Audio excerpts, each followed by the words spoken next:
Welcome to the Revolution Church podcast.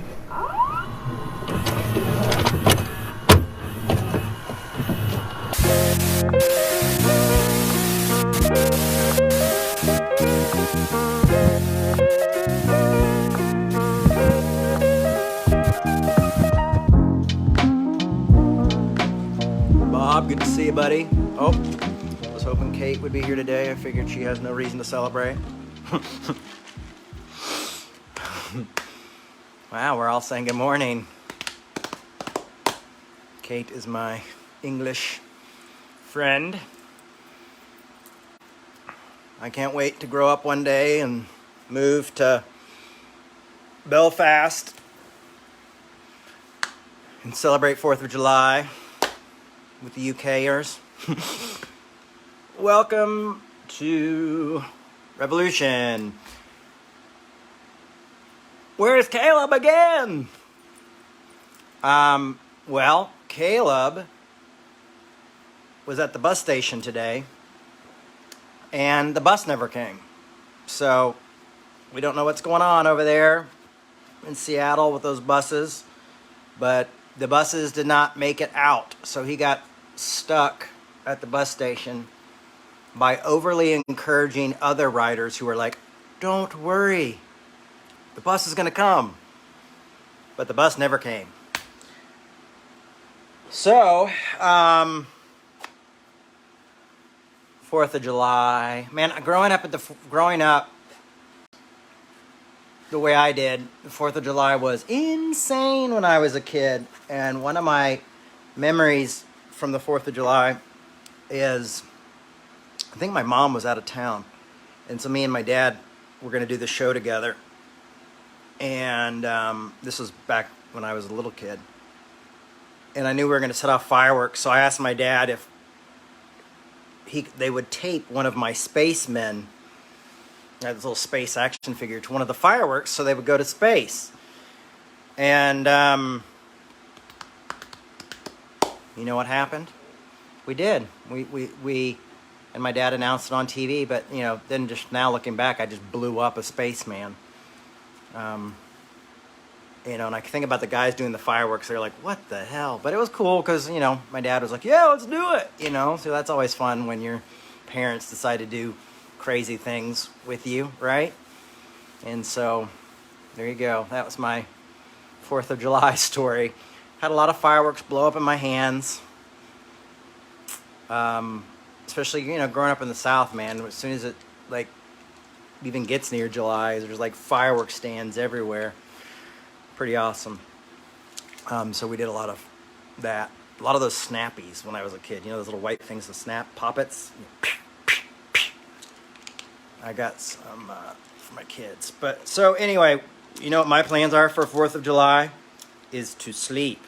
And you go, "Well, Jay, why would you do that?" Well, I'll tell you why. The kids had school off, had daycare off this past week. And so, we had to come up with a lot of different ideas of fun things to do with no daycare. And so that's about 5:30, 6 a.m. You start moving, nicotine mint. And then you got to come up with things to do.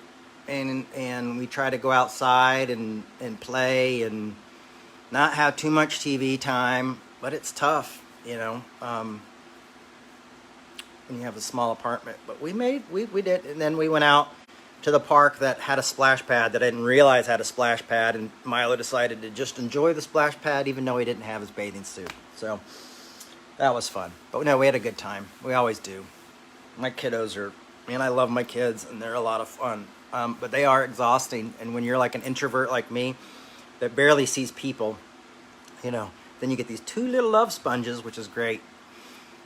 And they wear me out. But we have such a good time together. The fact that they're so darn cute doesn't hurt either. And the other night we read The Monster at the End of the Book with Grover. And my gosh, they giggled. They both giggled. And they've read the book before, but man, they giggled all the way through. And it was just like, just melted my heart. And, and then they had me get the Grover stuffed animal that I actually bought before Milo was born for him, and to read it in the Grover voice, which I sometimes do. But Minnie kept punching Grover, so we had to end story time early. But now we're doing stories on the phone as well, because I read them and then we listen to a little thing and I'll fall asleep. So it's, anyway, I don't know why I'm confessing all this to you, probably because I don't have a whole lot prepared because I spent all week dadding. So it's the 4th of July. I'm going to probably try to rest today. I took some coffee. That's why I have the energy that I have right now. But then it made me a little sick, so then I drank water. And water is quite an amazing thing. It really does get rid of the sickness, the nausea from the too much coffee. But now I have energy and I'll have to pee a lot. The quality you've come to expect from Revolution Church. So yeah, Caleb missed the bus today. That's okay. Life happens. I've never been a holiday celebrator as far as like talks, which is really tough because most religious people want the religious holidays you to talk about them. And I've never liked that. I've never liked to be forced into, this is what you're going to talk about. It's just not my thing. So, which reminds me is I want to talk to you, Steve, soon, but sorry I didn't call you this week because I was just dadding. I get so tired literally by the end of the day. It's amazing how tired you can get from just playing all day. And trying to figure out what your kids will eat. That's also fun. So, I guess we have a little bit to go. Y'all get to hear me read today. We're going to read from John 4.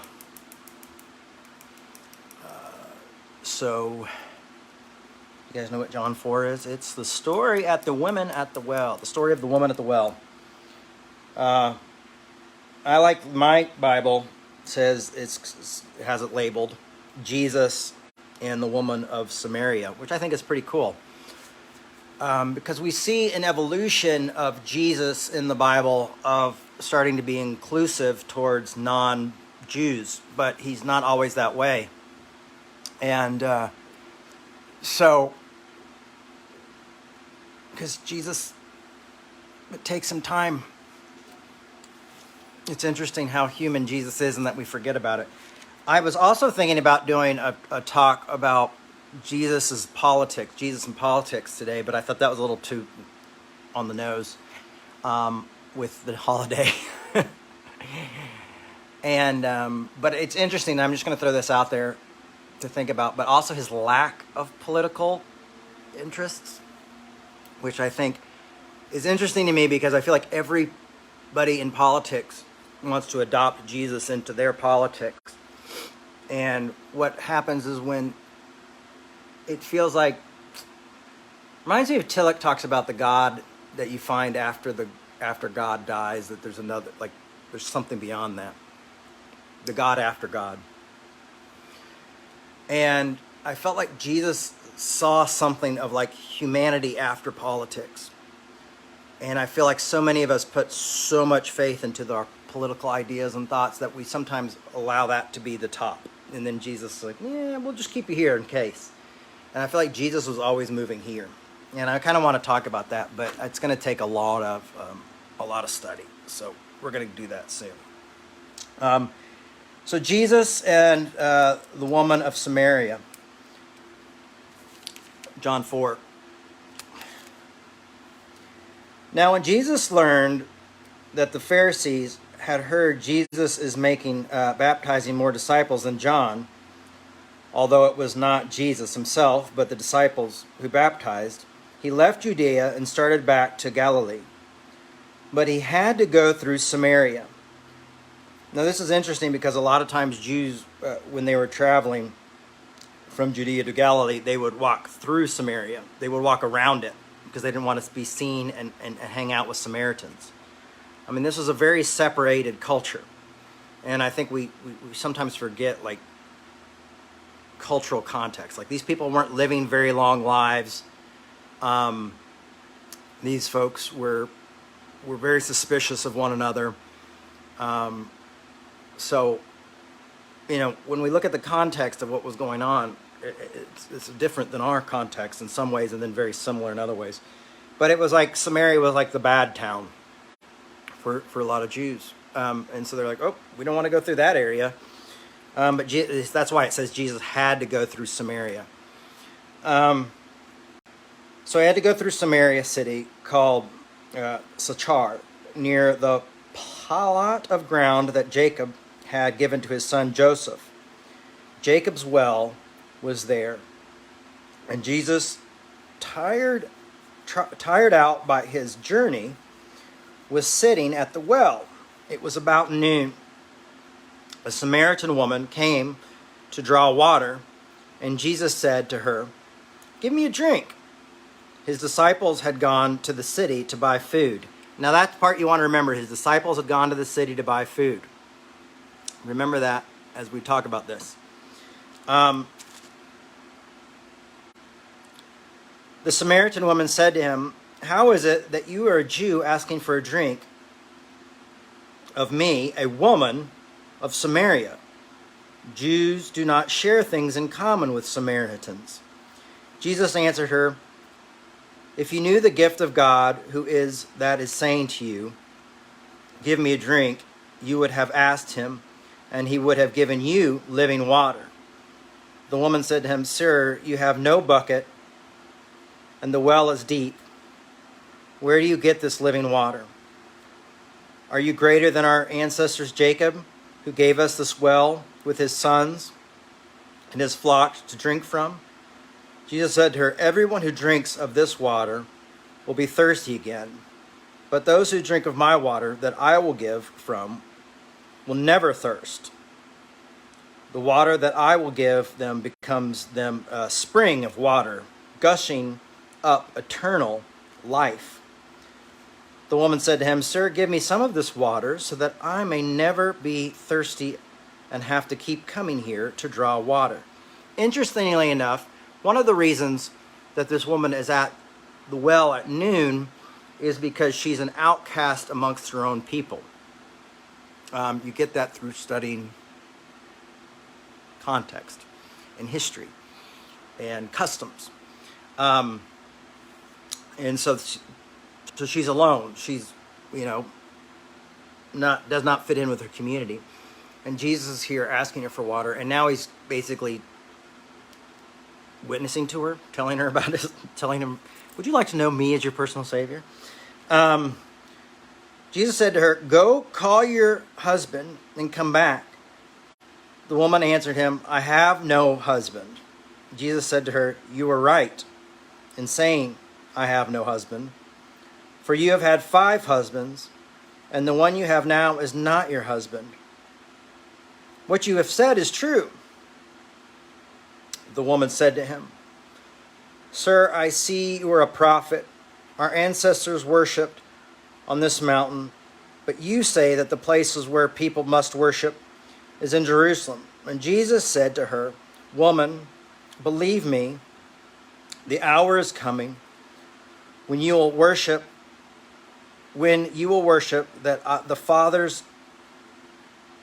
neither on this mountain nor in Jerusalem. You worship what you do not know. We worship what we do know, for salvation comes from the Jews.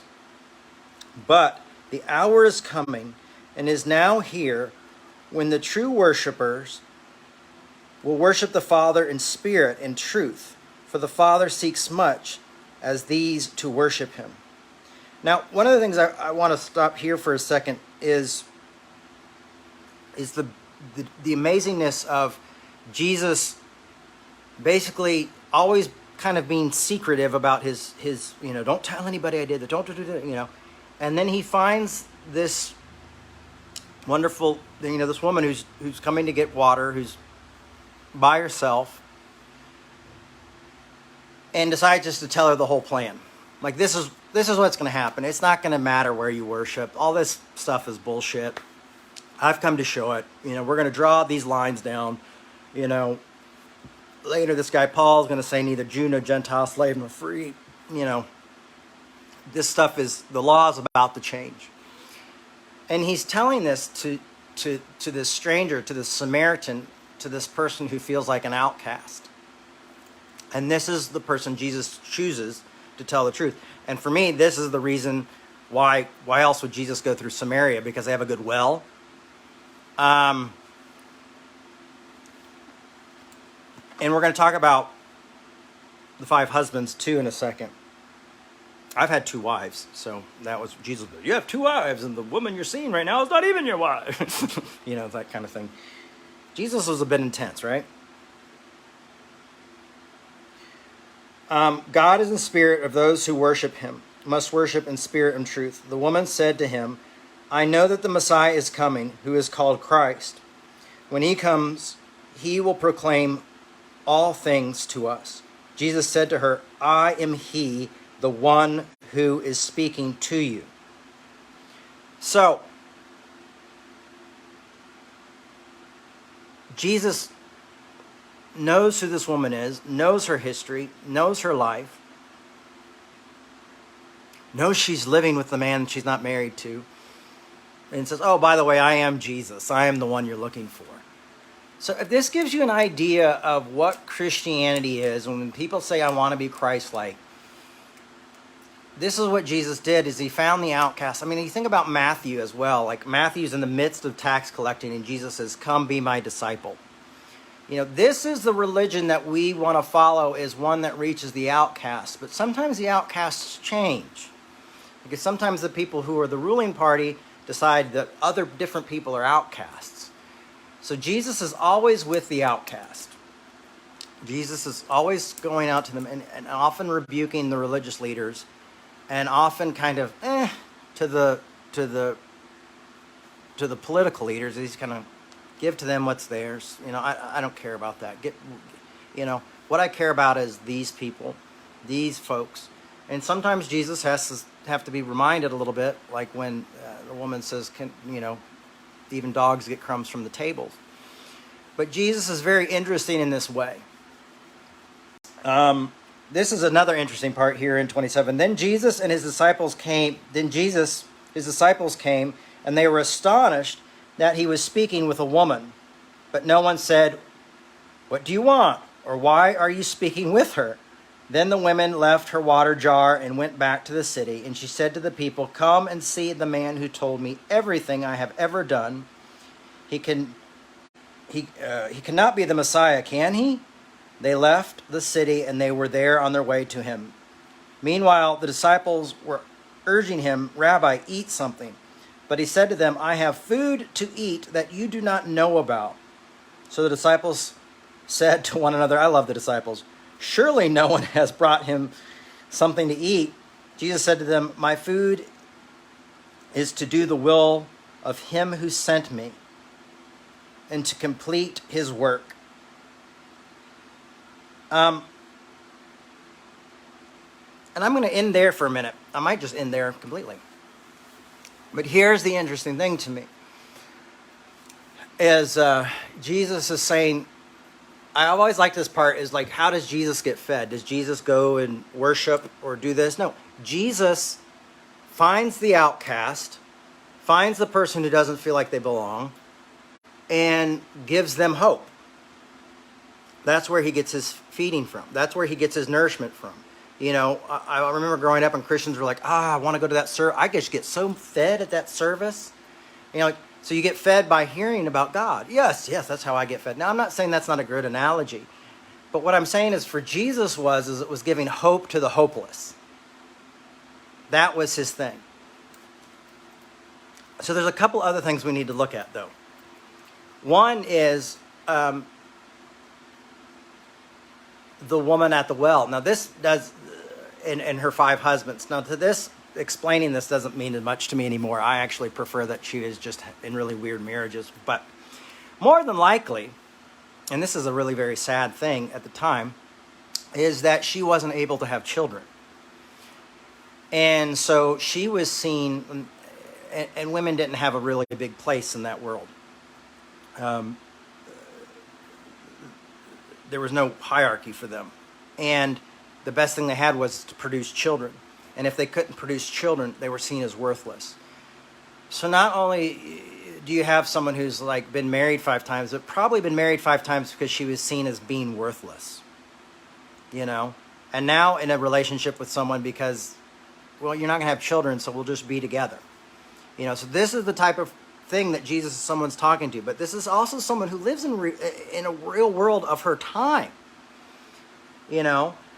And the thing about this is if most pastors were talking to somebody who had been married 5 times and then said they were living with their husband, they're not going to give them the keys to the kingdom, right? But that's exactly what Jesus does. So to notice this is to see how far we've gotten away from the original message of Jesus. Growing up, it was always like, don't hang out with those people. Don't do this and don't do that. And then when I started reading the Gospels for myself, I'm like, I've been told most of my life growing up to do exactly the opposite of what Jesus did. To not give hope to people, to not hang out with the wrong people, to not be of bad reputation, to not think of a drunkard, to not have people think bad thoughts about me. And that's all that Jesus was. I mean, I think Jesus would have been probably canceled out by a lot of us at this time, because I don't think Jesus probably would have spoken politically as much as we wanted Jesus to, even though we have the tendency to project our own political thoughts and ideas onto Jesus. We all do that. We don't want to admit that we do that. When I was more of a conservative guy, I could tell you Jesus was just like this. And now that I'm more of a liberal guy, I can tell you Jesus is just like this. You know what I mean? But it's like, but both times I was doing some projections. So for me is to be a critical thinker and ask tough questions. And not a lot of people don't want to ask those tough questions because it makes them feel weird. And of course we want Jesus to be on our side, right? But the other thing is as you notice, the disciples aren't with Jesus it's just Jesus and this woman who are having this conversation.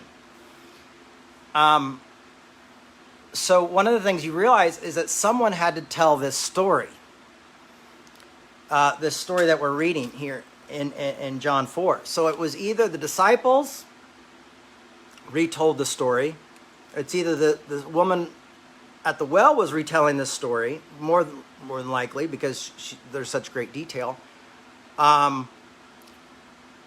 or some of her Samaritan neighbors, but it says here that the Samaritans all showed up. Like she went down and told all the Samaritans, they all came up to meet Jesus, but they didn't necessarily believe her because they thought, oh, well, it's a woman and she can't even have children. Why would we believe her?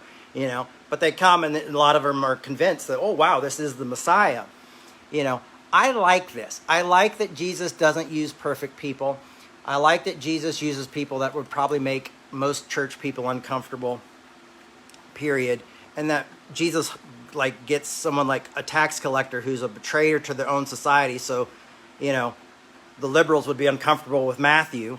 And then you've got someone like this where the conservative evangelicals will be like, well, bitch, look what she's living with a man. I like that Jesus uses these people and doesn't give a damn about membership, doesn't give a damn about, are you guys having sex? Or are you guys doing this? Or, Jesus doesn't seem to care at this point to say, this is who I am. You need hope. I had to come here to tell you particularly that you are the hope. I'm the Messiah. Here you go.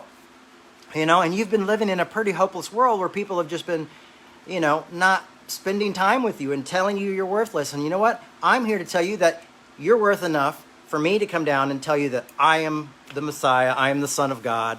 Whether you believe that or not, Jesus is saying, I'm here to tell you that this is, to me, the most important thing, and here it is. That's Christianity. That's good news. That's hope for the hopeless.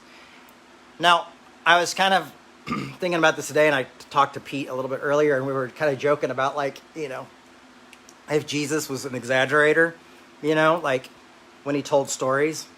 And, he's kind of like, oh, yeah. And then she said, and you're like, oh, Jesus, are you sure you didn't come up with this later? Like when you were taking a shower and thought what you wanted to say? Like, did you exaggerate a little bit maybe?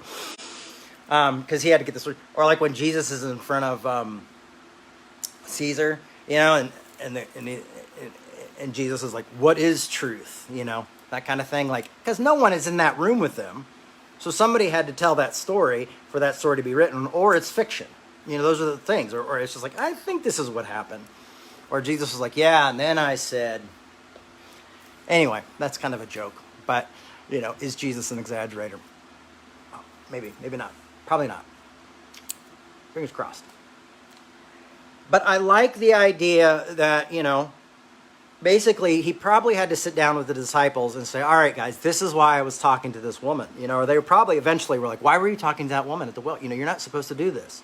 Because we all like to be morality police. And that's what they're doing, is they're being the morality police. Those disciples are always confused, can't figure out 1 minute what he's doing the next second. He's like, oh, that's like they're trying to figure out, like, he claims to be the Messiah. He must be the Messiah. I mean, even to the point when Jesus is like ascending in the story and they're like, surely that was the Son of God. I'm like, well, I'd say if he rose from the dead and is floating into the air, yeah, there's a probably good chance that he's something close to what he said. But I like the idea that even Jesus had like these people who were like trying to like the PC or the moral police of like, is he doing what's right? And Jesus is like, yeah, we sat down, I told her about her life, and this is what I told her, and they must have thought like, wait a second, you told her that you knew she was married to 5 different men and that she's living with this guy? Yeah. And that's when I told her I was Jesus. But wait, you tell us not to tell other people that. Well, I figured it was, but the Samaritans? Really? Oh, yeah, the Samaritans. And she didn't belong, but the Samaritans don't, she was an outcast even amongst the outcasts? Oh, yeah. And then I told her, hey, go and tell everybody I'm Jesus, and I'm the Messiah. I'm the one you're looking for. And I even told her that, after me, we can worship anywhere. It doesn't matter certain places and things and holidays. All that stuff doesn't matter. I told her the whole story. And you have to think, like, when these guys are writing this down, they're like, do we really want to write this down? Like, that's probably why I think Jesus wasn't exaggerating, or if he was, he liked to get the goat out of his guys, but probably not. But the fact that he was saying, this is it. This was the truth. Like, oh, what you thought, why am I talking to a woman alone? Because you thought, oh, I'm up to no good. Like, oh yeah, she's a woman who's lived a lot of life, Yeah, what you were worried about, that was, sure, why not? But he takes it and he flips it. And he says, but I just showed her humanity. I showed her that she was a human being, that she was worthy of love, that she was worthy of being talked to, that she's worthy to be a leader, that she's worthy of being followed, that she's worthy of having the truth. I just wanted to let her know that she's a human being and that that's what most human beings deserve. So he humanized her. He didn't make her, he said, yes, these are the truths about you, but what's more important is what I want to tell you, that I've chosen you to tell my truth to. I've chosen you to tell you what that is about. And I like the idea of Jesus sitting down with these guys and telling them this, and they're just kind of like constantly trying to figure him out. And I wish we had more mystery like that in Christianity. I wish the church embraced stuff like this a little bit more. I remember speaking at a church called Jacob's Well, and I actually gave this talk there. And it was pretty fun to do, especially because that was like their vision. But this idea that Jesus is constantly having to explain himself to his followers. And like often like their suspicions are true, like, oh yeah, we were sharing, oh yeah, we were sharing a meal. Oh yeah, we were doing this thing, and it's just like, Jesus didn't care what you thought, didn't care what his disciples thought. In some ways, Jesus, at least as a human being, seemed confident to believe what he believed, and confident in himself, and also confident in himself enough to take rebukes and to think things through and to have difficult conversations. And and valued. There was something about the value of people who felt like they didn't belong or that they had gone too far, and Jesus was like going like, no, you can never go too far. So why I had to read Paul to understand grace is because Paul put words to grace. You know what I'm saying? Like Paul gave me the concept of what this is what grace is. But when we look at stories like this, we see Jesus living grace. And that's like when I grew up with my folks. They didn't talk a lot about grace, but they showed it in some of their actions when I was a kid. And that's why this thing kind of made sense to me when it really hit me. I go, oh, this is why they A, B, and C, you know?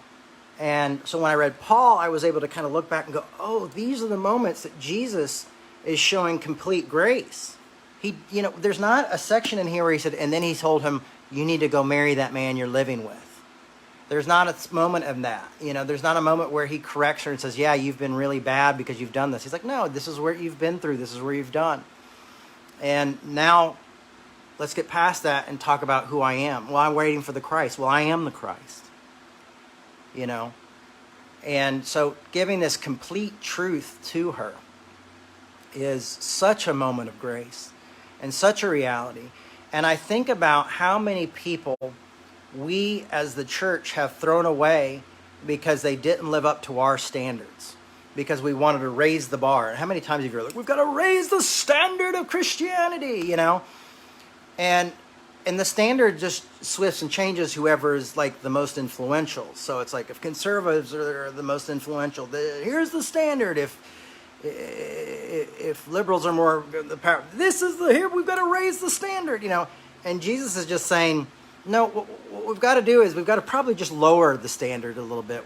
There really is no standard of a lifestyle that I'm requiring for people to know the truth and to express the truth, or people I can use.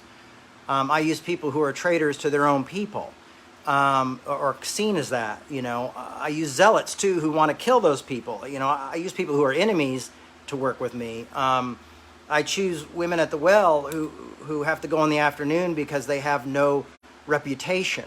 You know, this is who I have to. You know, this is who I use. You know, these are the people. These are the people who I've come for. I loved it when the Pharisees asked one of the disciples, he said, why does your teacher eat with people like that? Why does he, in the New Living, it said, such scum.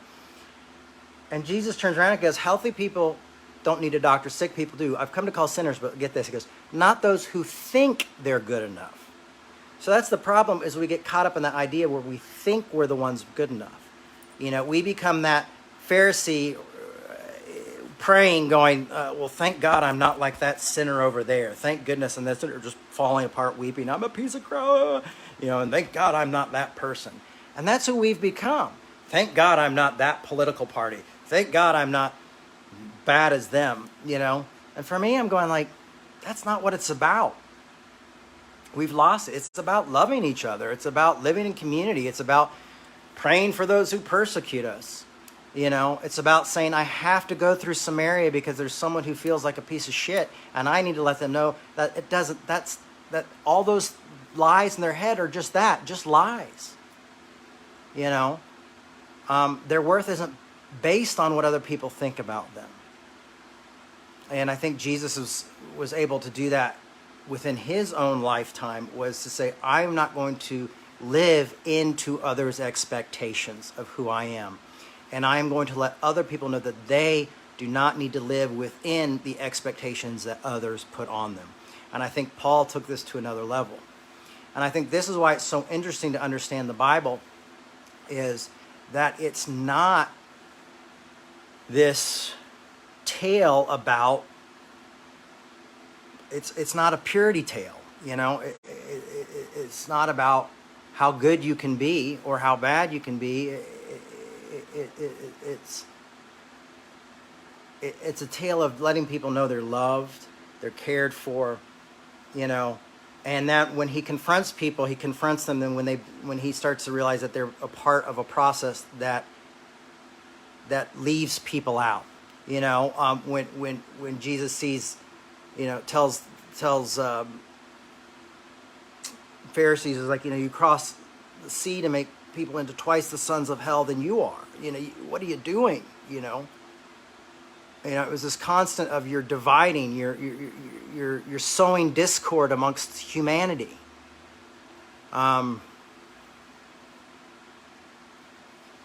So for me, it's hope. It's grace. Grace is why I talk about grace, is because it's the main thing that is sown into this faith and this idea. And so what I want to do is challenge people. I believe in dialectics very strongly, because I sometimes have faith and sometimes don't have faith. Sometimes I believe God is there and sometimes I don't believe. And sometimes at the same time, I have both. That dialectic. Two opposites are true. Tillich's God, after you've lost God, idea is true. It's there. It's real. It's a real thing to me. I know this isn't your normal Sunday 4th of July talk, but whatever. So here's the idea is that, I know I probably sound like a broken record, but what I desperately hope for and desperately want is that Reformation in our church happens, that we reform as the church through these types of understandings, through the ideas of dialectic, through the ideas of who Jesus reached out to and who Jesus talked to, that we see these things and we allow Jesus also, his ideas, to be this kind of trump card for things. That's why I condemn the pastoral epistles, because it sets up a system that's not Christianity to me, that doesn't represent Paul, that doesn't represent Christ, and things like that. I think you could even argue that in some of, maybe even a little bit with James and a little bit with Peter and different things like that, that we realize is that Jesus' message is so radical and it's so freeing and it's so self-accepting that it puts us all on our own journeys in a way. And it seems like some of the writers in the New Testament and in the Old Testament as well try to corral things back in. Like, we've just got to have a little bit more control. We've just got to have a little bit, because this is kind of yucky and everybody's judging us because we're this religion.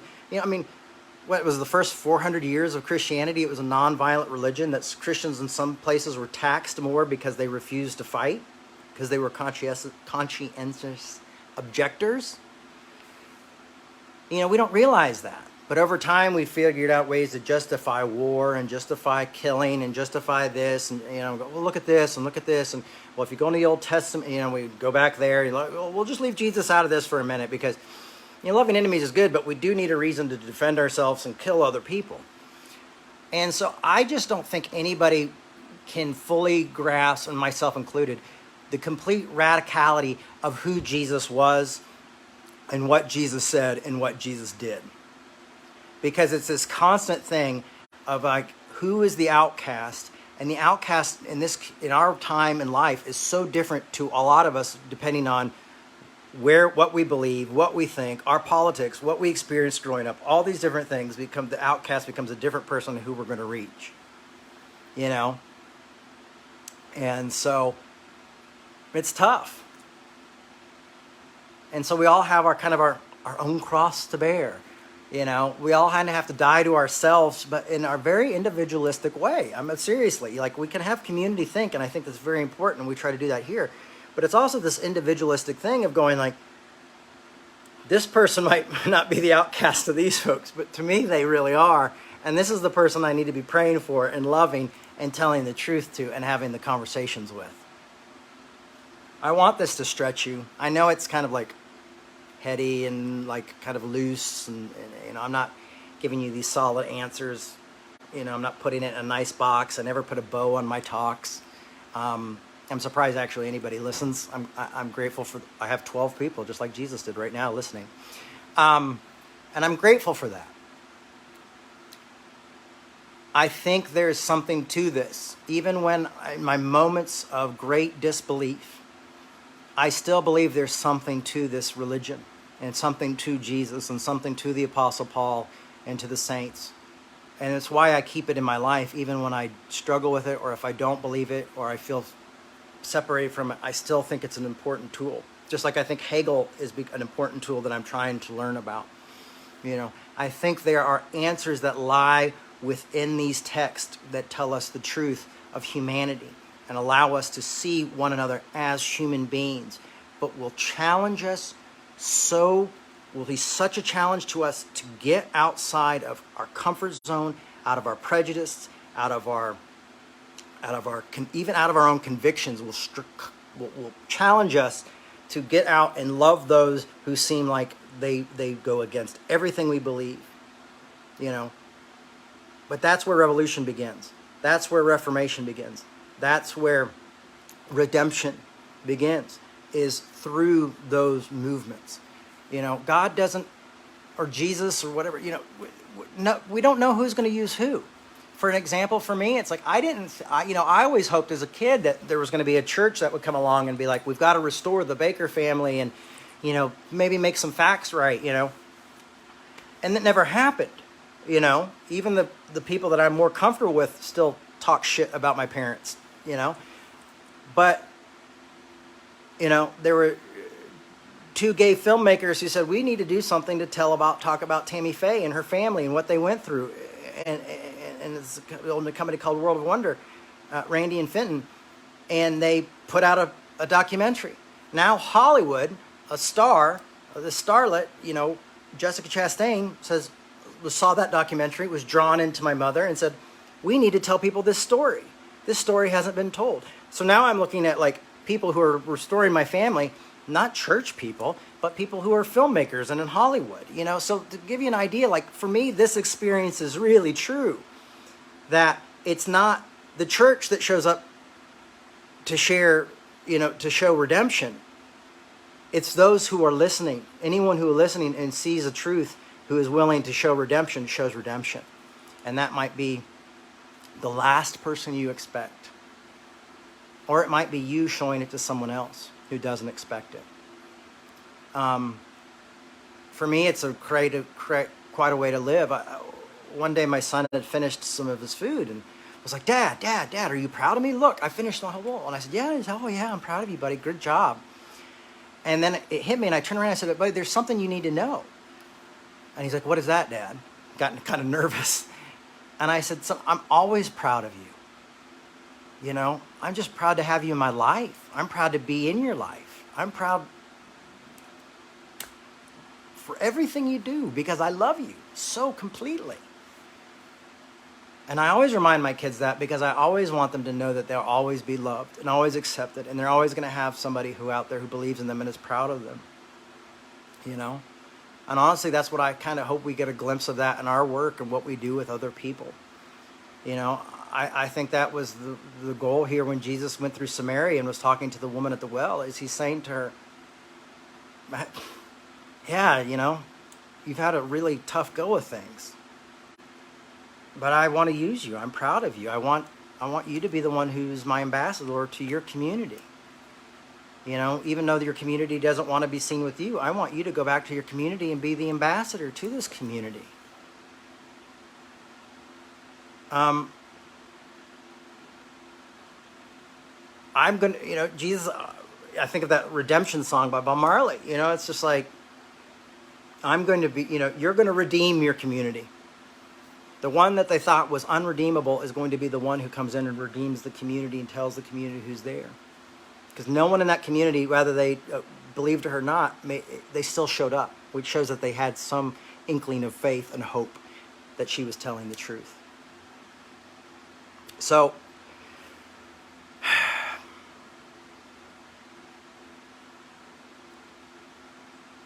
yeah, that's my talk today, is this loosey-goosey talk about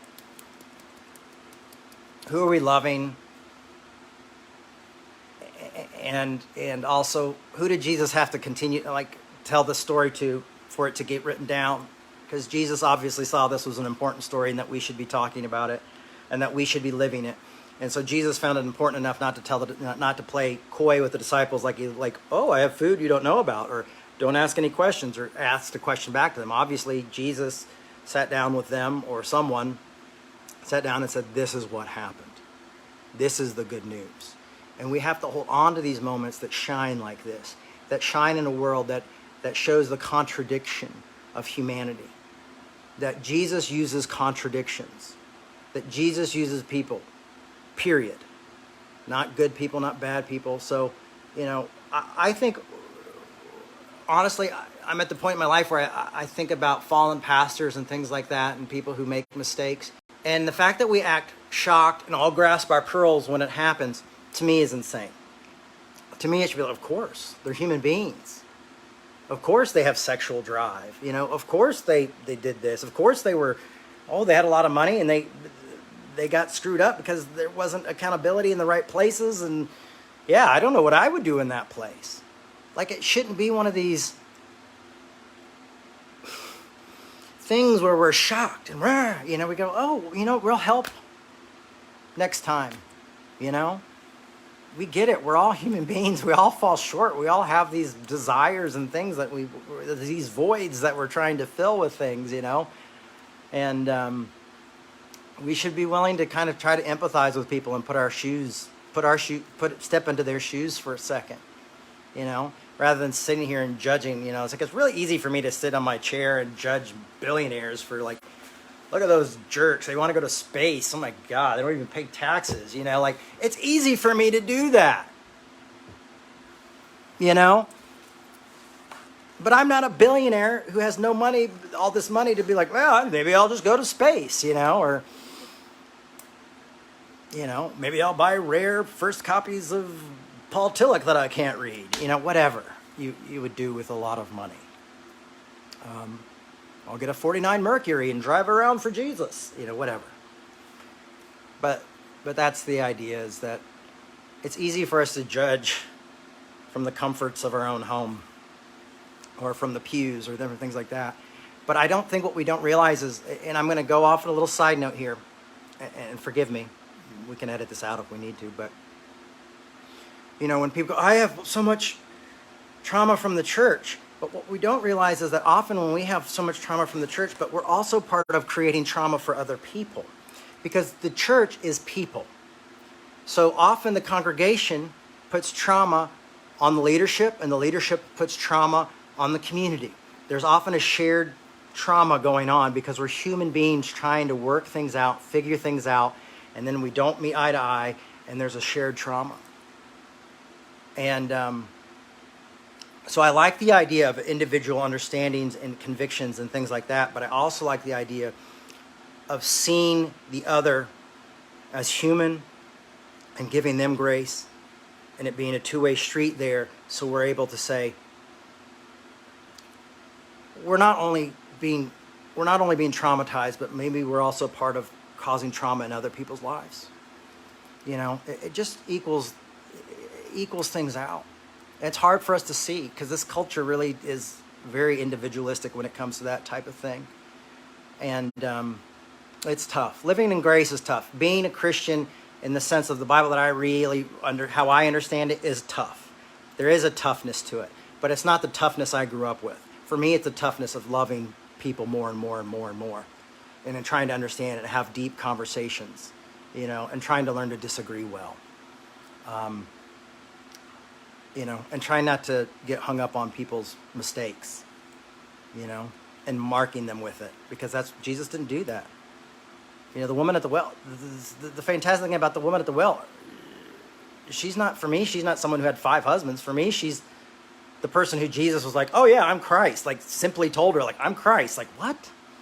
Like, he's usually like giving questions back and making it kind of mysterious and telling people not to tell. Oh yeah, I'm Jesus, and it's not going to matter. Oh, don't worry, this is what's going to happen. There you go. And to me, it's like, you're better than Billy Graham. I mean, freak. You talk to Jesus, and Jesus just spewed out all this stuff. His disciples don't even know him well enough to freaking trust him talking to you. Anyway, so there you go. Hey, listen. So real quick, I'm going to try to do a little bit of Q&A with you guys. Or not even Q&A, because we just push back or whatever you got for this talk. But because Caleb's not here, I have a harder time reading it because I have to scroll right here. So we're going to do Afterglow. If you want to do Afterglow, let's do that. Steve Peters says the film made them human. It really humanized them. I'm glad to hear that, Steve, because I felt similar way. You know, you can't really be very picky when you're a baker, but it did feel very humanizing. I mean, there's a few things I'd be like, ugh, change this, but maybe I'll do a talk on that later after the film comes out, or we'll do like a special meetup or something. Here we go, Jonathan. Oh, we got a long one here. I'm going to try to read through it. Oh, it's really long, so I might have to save that for later. Let's see. It looks like a really good one, and what I'm going to recommend is everybody read Jonathan's response here, because I can't. It's very long. Chris says, great talk. Have a good week. You too. Be safe out there. Oh, that was really nice. I love you so deeply, my friend. Oh, thank you. Thank you, Jonathan. I do appreciate those words. Those are very kind.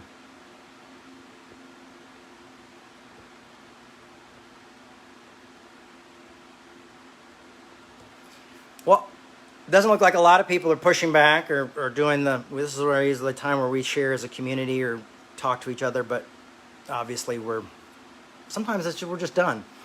So thanks for listening, everybody. And you can also continue to talk to each other here in the talk section, in the notes section. One of the other things I wanted to mention was one of the things is that Steve told me I needed to do more of. Pastor Steve said, Jay, you should raise more money. You should try to raise money a little bit. And I said, well, obviously I'm uncomfortable with that given my background. But it's true. So if you get something out of Revolution Church, if you like what we're doing here and you want to see us do more, because honestly, we could do more if we had more finances to do things with. We don't have commercials. We don't have, this. We're nonprofit, so we depend on donations. We're looking forward to getting involved in the city, finding a place to meet in Seattle soon. Now that it's getting a little bit easier for us to get around without masks. If you like what we do, you can go to revolutionchurch.com, I think /donations, and you can make a tax-deductible donation and help us out and keep this work going. We're trying to also help get Caleb paid. I mean, we really do work on a minimum budget, but hopefully that'll change a little bit. But I am grateful for all of you who do give and donate, because it allows us to do this work. It allows me to do what I love. It allows me to be with my kids and be an awesome dad as well. So there's two of that. But also it would allow us to do more with the community. We'd like to do more with the poor. We'd like to do more with different groups. But right now it's just not financially feasible. Caleb has to have another job and do all that. So we really could use your support.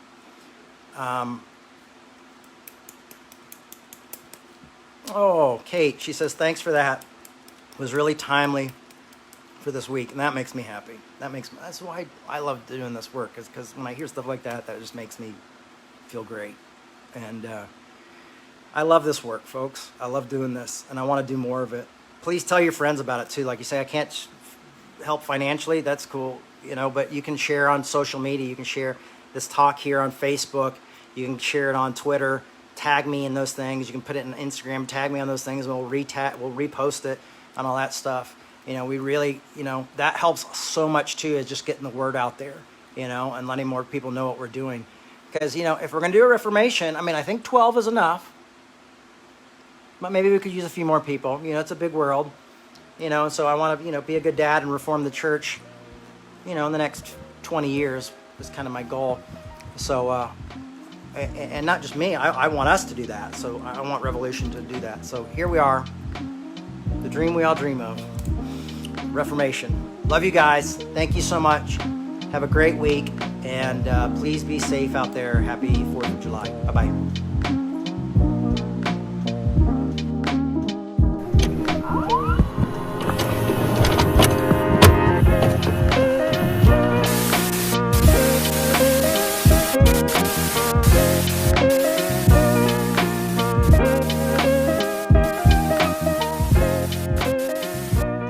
Thanks for listening. We hope you enjoyed this podcast.